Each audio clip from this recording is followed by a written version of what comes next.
இந்த நாள் இனிய நாள். காலம் உன் கையில்.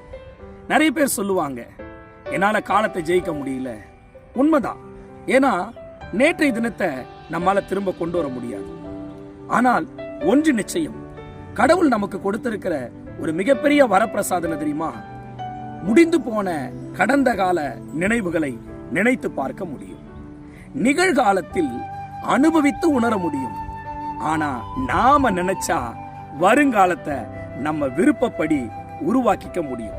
இப்ப சொல்லுங்க பார்க்கலாம், காலம் யார் கையில இருக்கு?